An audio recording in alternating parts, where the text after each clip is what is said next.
Hey YouTube, we're back. It's Cody and Christian. We are doing our Whiteboard Wednesday. If you are watching this live, it's a Thursday. We'll go back and edit this again, but turns out we forgot some of our recording software and the video did not post on a Wednesday. That being said, we're doing this live and we're just gonna one-shot this whole video. We've got 5 more questions to rock and roll on, and the first one is from Nolan. Nolan says, hey guys, I'm currently 16 and a junior in high school. I was wondering what things I should be trying to do right now in order to set myself up for investing in real estate. Well, when it comes to setting yourself up, right now you're going through where you're gathering a lot of information. There's a lot of info out there. We're in the information age. And really you should just build on your skills to acquire certainty. Mm-hmm. At the end of the day, certainty is what's going to determine how far and how quickly you go in achieving your goals. And when you lack certainty, you have to slow up because you're going to question what you're doing. And so right now, everyone around you is working on gathering information so that they can go to college, they're going to get accepted. And if that's the route you want to go, you should do that. However, when you're looking to get into real estate and you're really trying to become an entrepreneur, certainty is really what makes or breaks your success and the velocity that you can achieve. Yeah, if you commit first, you can figure the rest out later. So right now, learn, build confidence so you can commit. I would spend a lot of time defining your why in your goals for what you want to accomplish and why. If you have a big enough reason, you're going to commit to it. If you can commit to it, you're going to figure out how. Then from Emerson Ridley, hey guys, do you have any resources for a beginner investor to research different types of creative financing and terms? Well, two-part answer to this. One, meet people. Cody and I have, most of our agreements are completely custom. We have come up with our own creativity because we learned how others did it. The best thing you can do is get in front of other people, get in front of other investors, learn their story. Stop trying to buy all their stuff right now. Focus on them, how they did it, and what pieces of that you can apply to you. You're not going to find a ton of this in a book. You're just not. Because there's not a lot of books on this, and that's what kind of makes our story stand out and why we really want to help you guys, because there's not a lot of resources on this. One book that I did start with, and I mentioned this on the channel before, is Deals on Wheels by Lonnie Scruggs. Mm-hmm. Now that's just a book on microtransactions. It opened up my mind a little bit to the seller finance space. The idea was you could pay cash for something, and you could seller finance it at a higher price, get a little bit of your money back, and get monthly payments as passive income as the lender. So there's a lot of creative strategies out there, but the main way that you are going to find success stories is not going to be in a book on this subject. It's going to be from meeting with people who have done the things you want to do. Another book, if you haven't read it yet, it's a real thin book, but excellent content on the basics. Brandon Turner has a book on buying low and no money down. That's one that I started with. It gets a lot of your initial ideas out there, and it will give you a good framework to start if you're brand new to creative financing. And then we've got Cody Johnson. Hey Cody. Oh, I'll ask this question for you since it's directed to you. I'm directing to myself, I guess. Again, we're doing this live. Hey Cody, I've been studying and read a lot about real estate investing and have a question for you. How do you find the investor to raise up the upfront capital if you're looking to purchase a duplex? Well, you might have a little bit of difficulty if you're looking to just buy a duplex, because a duplex can only produce so much income. I did not start with duplexes, I started a little bit bigger.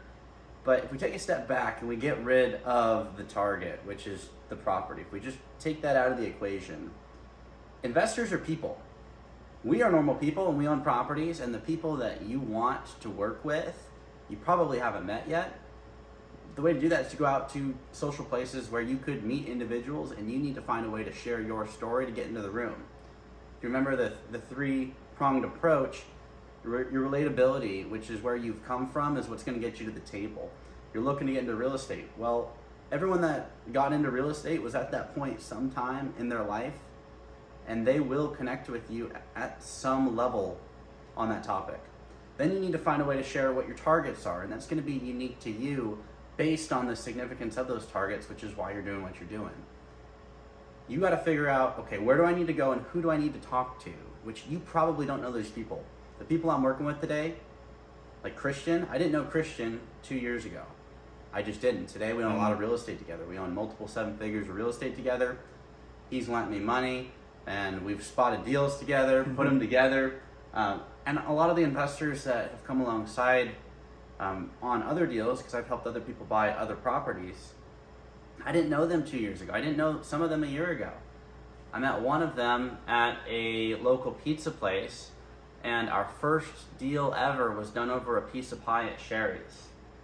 And I love that story, and I'll share that more in a future video. But everything you want to do, someone else has done. Everything you want to learn, someone else has already learned within reason. And anything that you just want to go accomplish, there are people out there that will help you. They're normal people. You just have to go meet them. And a great way to meet those people, you can do Facebook groups, you can do real estate meetups, sometimes there's investor meetups or 10X groups. There's so many groups out there. You just have to go be personable, be you, and have a clear objective when you're going into the meeting and have a clear takeaway when you leave that meeting. Perfect. Then from Derek from Tuscaloosa. Love the content. My question would be, what are the parameters for a good deal when you're using seller financing and also leveraging the down payment? I've always wondered how there is any meat left if someone is leveraged 100%. Oh, that is a good question. It is really hard to do. Not impossible, but it is hard to do if you are using conventional bank debt, because you're 100% leveraged and you don't have flexibility on terms. You're going to have to get an amazing price, and that's really the only way to make it work with bank debt. The price has to make it work. If you're using creative financing, all of a sudden you can negotiate not just price, but terms, length of loan, interest rate, how much principal payment there are. There are different ways to do it. The main thing is the deal has to cash flow day one in order to buy it. So that's what you're doing math-wise. For Cody and I, if we are not raising a ton of other capital, like if we're just gonna come in and have just a straight up deal, there needs to be an 8% margin. When we bring in others' capital to 100% finance it, they need to make their 8 to 10% before we get paid. So the deal has to have more meat on it. We're structuring that as a loan against the real estate. Mm-hmm. And if you're going to borrow money, I mean, you need to be able to pay it back. So if we don't have enough margin on cash flow, then we lose the property. Some people say, well, what happens if your cash flow dries up? Well, we lose the property. It's not a good situation. So we want there to be enough cash flow at the end of the day. And usually about an 8 to 10% buffer on your cash on cash return is about the minimum we'll start to look at if you're looking for a benchmark, but it will completely depend on the deal and what you're looking for. Our last question, Lewis asks, I just watched Cody on Bigger Pockets. What do you do when you pay your house off? Well, it comes down to what you want to do. I don't personally own a house, and I own a bunch of rental real estate that will pay itself off over time. But I'm not buying a house because I don't want to put all my equity into something that's not going to pay me. I learned this lesson a couple years ago, and it's from someone I'm actually meeting with here in Central Washington later today. But if you can just add $1 of passive income from every property you buy, you can buy an infinite amount of properties. And if you negative cash flow or you don't make anything, you can't buy an infinite amount of properties. So which would you rather do? Very simplistic. And the idea is you just start adding zeros behind the $1 and now it becomes a real situation. But I'm not going to go buy a house right now because a house will not pay me unless I rent out the rooms or Airbnb but I don't want to do that. So I rent where I live and I take all the equity I have and I put it into real estate that will pay me forever. That said, if you bought a house, I would use all your investments. I would pay that thing off with cash flow. Build up an asset class that can pay you monthly cash flow. Use the cash flow to pay off your house. You should not necessarily borrow on your house long term just to go invest. That doesn't make sense. For me, as a risk reward perspective, I'd rather just go earn new money and then go make investments. But once you built up your cash flow through real estate, take the cash flow, pay off the house, and then whatever you want to do, you can go do. You can live the life you want to live because your expenses are going to be lower. You don't have a mortgage payment anymore. And then maybe you pay off your rental real estate. But while that is priority for people that have a house, I personally just didn't buy one. Yeah. For me, I did start with a house. The first thing I had to do, and this set me back a little bit, my first 2 investments had to cash flow enough to cover my mortgage. It took me several months to find the right deals to build the cash flow for my investments to pay where I live.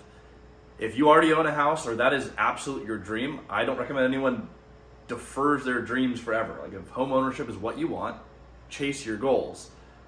But you need to have a plan to adjust and know that if you do put all your money into anything, it could be a car, it could be a house, anything that does not pay you every month, you are going to slow yourself down a little bit on growing your income. So just know that that is the trade that you're making if you want to buy a house. If you do buy it, pay that thing down to 0.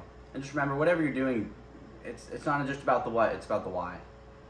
If you've never had a house in your family tree and you really want to own a house because that is what you want to do, you should buy a house. Don't sacrifice your dream, as Christian was saying, just to go invest. Because what's the money for? Right? What is the money for? So if you know why you're doing what you're doing, then the how is irrelevant. But if you want to buy a house, buy a house. That said, I'm not doing that today. I probably will do that in the future. So that's what we got for today. If you found this helpful, please like and subscribe. We answer these questions every Wednesday, except for today, which is a Thursday. But every Wednesday, we will answer 5 questions from the comments on YouTube. Occasionally, we'll throw one in from Instagram. But if you have anything that you want us to cover, respond to this video. We will read through those. We will post next Wednesday. This was Cody and Christian live, unscripted, unedited. Hope this was helpful. We'll see you guys next week.